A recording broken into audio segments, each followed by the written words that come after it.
So now we're recording. Yeah, the jean jacket, had to put it in the wash today, so now I have the pink jacket. All right, so we got us recording here. I'm going to set us up. Let me see if I can find where I started it. There we go. So, all right. So we are streaming live to the Intrinsic School of Feng Shui business page. And I'm going to give everyone a few minutes to get situated and come find us. I'm going to check my own Facebook and see if the notification shows up.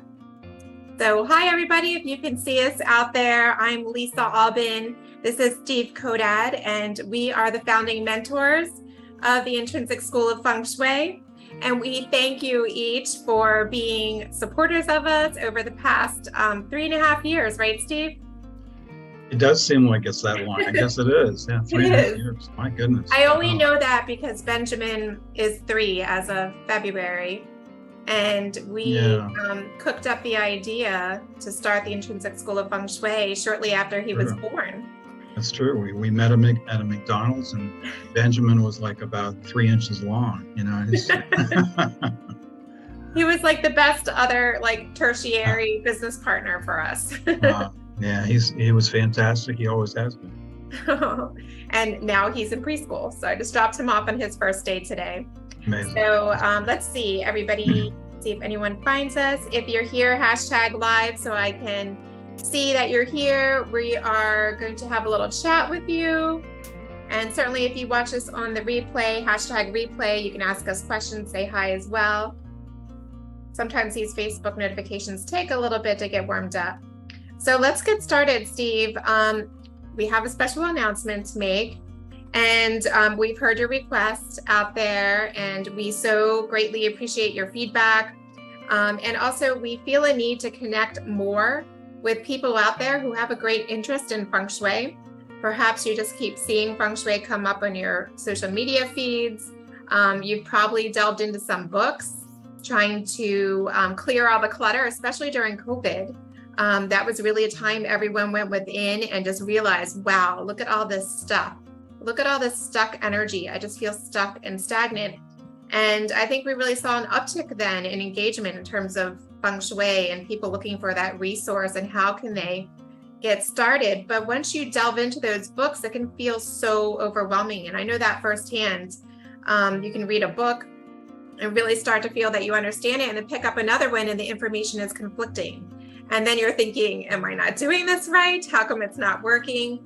And that's one reason why, Steve, we came together so well in this, is that we believe so much in creating Feng Shui as a lifestyle that's simple, right?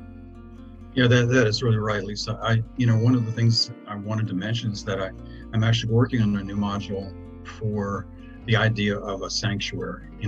That's become so important in our lives nowadays. I think a lot of us never really thought about it too much until a few years ago when we were sort of closeted in our house. But your sanctuary, place that you regenerate, re-energize, is so darn important. Without doing that every day, sometimes you're not going to be your best. But yeah, that had a lot to do with things. And this has been a weird period of time. But we're getting through it, and we're going to be better than ever. I think I am seeing that too everywhere. And I'm so happy to see that reflected in our student base and our graduates as well. Really getting more information out there that Feng Shui doesn't have to be complicated. It doesn't have to feel like you don't know the code to be able to access the greater joy and abundance and success. And as Steve mentioned too, even just feeling more invigorated and restored within your home sanctuary.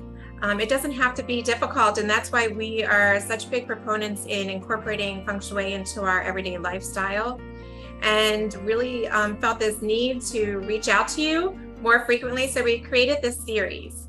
This is kind of like the soft launch introduction of this series, where we're going to show up frequently, maybe once a week, maybe every other week. We'll kind of get a cadence there and see how much you need. And pop into different groups and do some live so you can ask us questions. Put us on the hot seat. We intend in also bringing in some of our graduates at some point and letting them shine their light and their insights, and they can share their success stories as well. using Feng Shui in their lives and everyday lives as a lifestyle. And also, we want to also give awareness to the idea of Feng Shui as a professional trade and skill, something that you can incorporate and mesh in with your with virtually any work career. Again, there's something that I'm also working with, and the whole idea, you don't have to become a professional certified Feng Shui consultant. It is helpful, but if you decide to take the training, you find out that it's not just because it's going to be a career for you.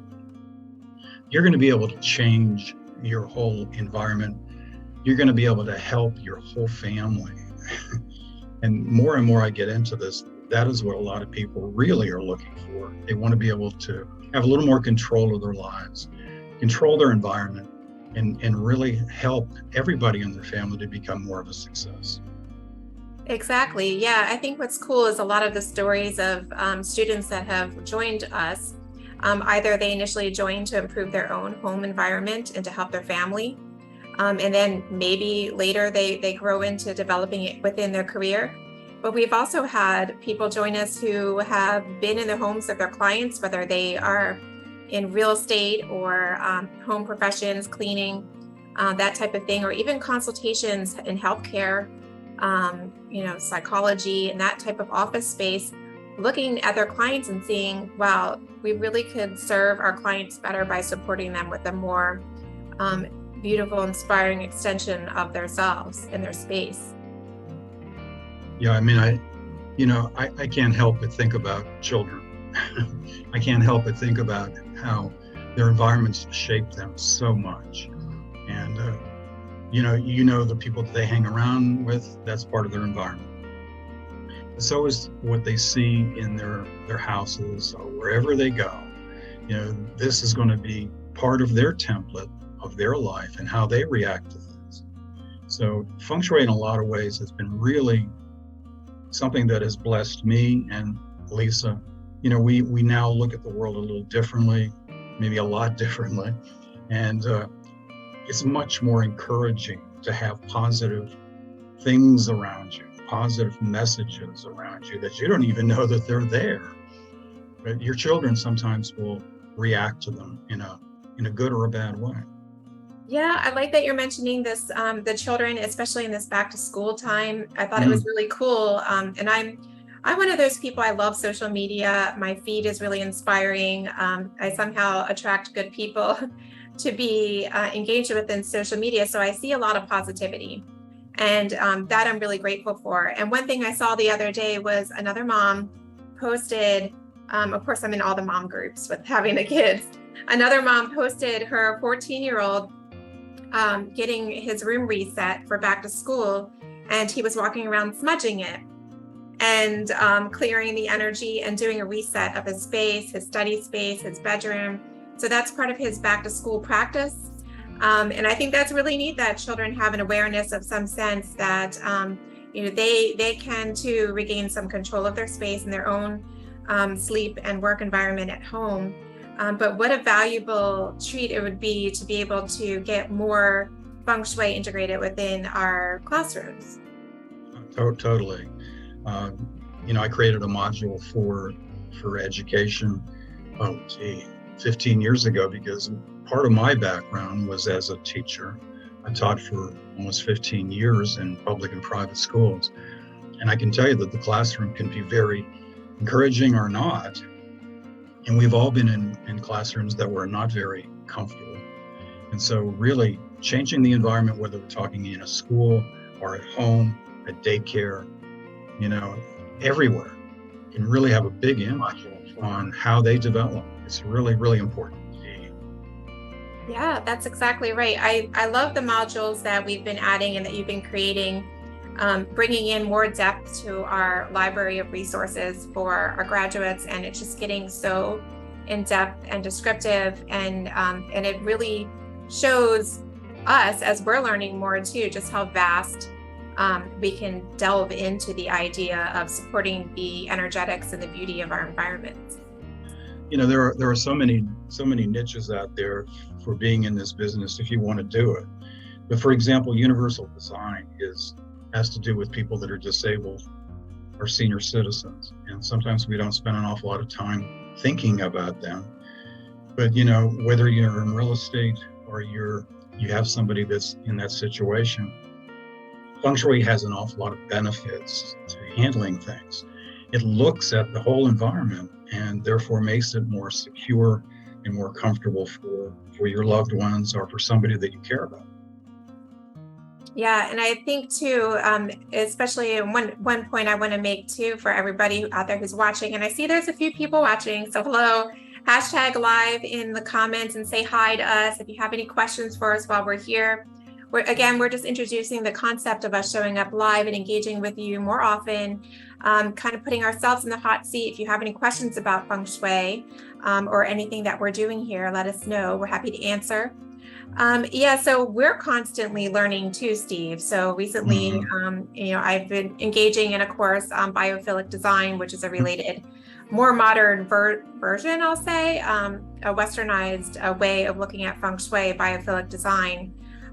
So it's relatable, but being able to continually learn about things outside of what we see day to day can really expand not only your mind, but also bring new life or chi, life force energy to you. So I dare to say it's something that's going to keep us younger, to continue learning like this, and being able to bring more value to our lives and to our students and those around us.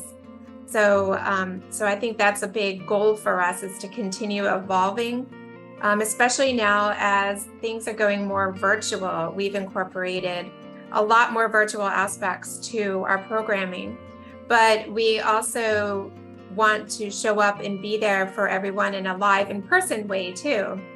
So Steve, you want to tell us a little bit about our class that we're starting in October? Yeah, so we're really quite excited about a new format that we're putting together in Fort Myers, Florida. It starts on October 1st and goes through October 2nd. So it's a 2-day live. So if you come, you'll find out you're going to be very, very deeply immersed in the whole idea. You're going to meet a lot of like-minded people. And one of the things that we've decided to put into this is we're going to have some physical exercises. So you just don't sit there and listen to either one of us drone on.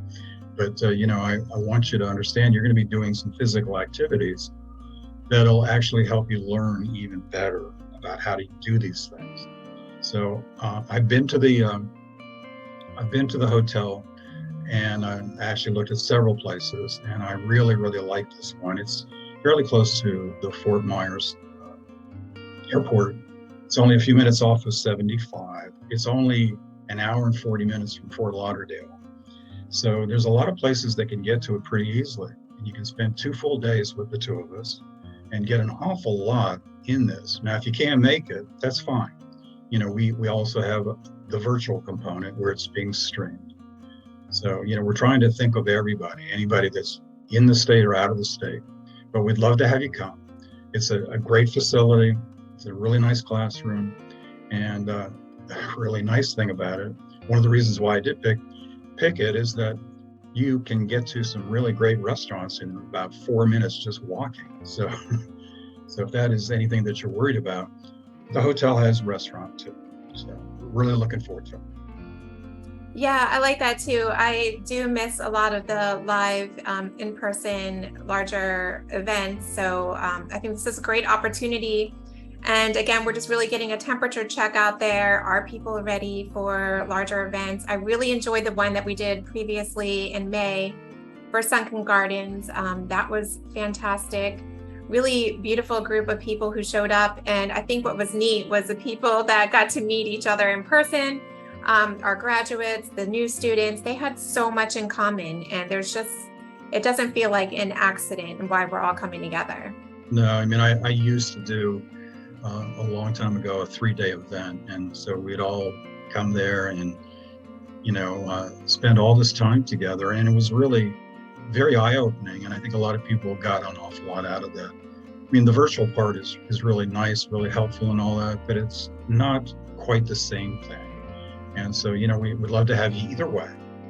But you're going to find out that, again, in the 2-day, you get a chance to stand up and actually walk around and use the techniques that Lisa and I are going to be teaching you, and then come back into the classroom and discuss it. So I'm pretty excited about a slightly different way of doing this. So please think about it. I love it. I'm so excited. I can't wait to meet everybody in person finally. And also, before we let everyone go today, we were talking about back to school. And Steve, I want to leave everyone with a Feng Shui tip or some insight to keep in mind as they're getting their children back into going back to school and getting on that routine, waking up earlier, getting into the classroom. How can we set our kids up for better success? One of the things that I think is really important for everybody, no matter if they're really, really young or they're really, really old, is that they have a routine in the morning. And so that's another thing that we talk about in our training. You want to start your day off in a particular way. And if you do that, you'll find out you're going to be so much more productive, so much happier that you've got all this stuff taken care of. So to me, a lot of folks, including children right now, could start off their lives in a different way instead of just getting up and moaning about it and eating something that's not really good for you. But it's not too early to start thinking about doing a little bit of meditation or a little bit of visualization with respect to what you want to accomplish during the day. So you can certainly be a great role model for these folks. To say, look, I want you to think positively. I know you're sure about certain things, but I want you to think positively. And I want you to visualize what it's going to be like and how the kids are going to be welcoming. The teachers are going to love you, all those kind of things. And then you want to top it off again with a routine, and even getting a little physical exercise before you go out the door, and having a really good breakfast is really important. Feng Shui is a lot about health. And we talk a lot about the health component in our training, and Lisa can tell you a little bit more about that. But let's face it, we want our children to be healthy and really successful in their schools. Yes, I think that's really great. The idea of routines, and our children, they do mimic what we're doing. So if we demonstrate a 15-minute meditation practice every morning, our children will pull up a pillow and sit and mimic you in that practice eventually. So it's showing that it gives them that routine, and it instills in them a confidence, and gets them to a place where they're, I use this word, I'm not sure if everybody watching us understands, but it gets them more grounded, feeling more safe and secure, and going out into the world that's new to them. So anything that we can do that is grounding and supportive to make our children feel really safe and secure in their own way, that empowers them to be able to instill those practices. And I think the last tip I would leave, and it's a very simple one, Steve and I talk about it a lot in our programs, but sunlight. Making sure that you open those room darkening curtains during the day, first thing in the morning. You don't want to have what we call is a yin imbalance, where children are sitting in a cave-like atmosphere. Studies have shown that people in general are more productive, have a better circadian rhythm to their sleep, and also and a better outlook on life if they are in natural sunlight. So that would be my last simple tip that you can, and that is part of Feng Shui too, allowing in that sunshine and that yang energy in a nice way will help restore our children. So don't forget to do that. I know everyone loves our room darkening curtains, but they're not meant to be closed all day. No. So, well, everybody out there watching, thank you so much for tuning in and hearing our special announcement. If you have questions, if you're watching this in the replay or the recording, you can let us know in the comments. If you're on Facebook, #replay, ask your question, and we'll follow up with you.